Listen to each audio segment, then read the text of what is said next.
selon moi, la partie d'action violente, tout ce qui est attentats, groupe islamiste armé, C'est la Al-Qaïda, pointe émergée de l'iceberg, quoi. exactement. C'est ce qui est le moins productif. Le financement, c'est intermédiaire, il en faut à tous les niveaux. Les pays qui financent le salafisme, les pays qui financent les mosquées, les pays du Maghreb, etc., etc. Mais la partie la plus importante, la plus importante et la plus efficace qu'une Kalachnikov ou qu'un pan plastique, c'est la partie idéologique. Et cette partie idéologique, c'est les revendications religieuses du quotidien qui sont petit à petit, qui grignotent petit à petit les, comment dirais-je, en France, je dis qu'elle grignote la digue de la laïcité, mais en Europe, cette digue-là n'existe pas parce que seule la France a ce qu'on appelle la fameuse laïcité, mais qui est plus adaptée à cette nouvelle menace. Et le projet ira à son terme. Voilà, donc, ils n'ont pas la même notion du temps que nous.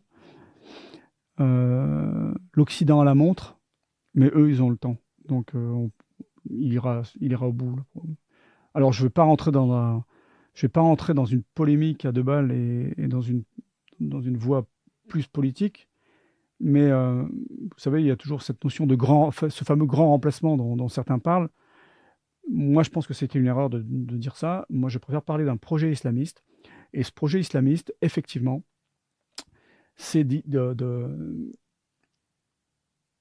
d'islamiser un maximum l'Europe. Je ne parle pas de France, hein, je parle de l'Europe. Hmm. Et ça a vraiment bien avancé.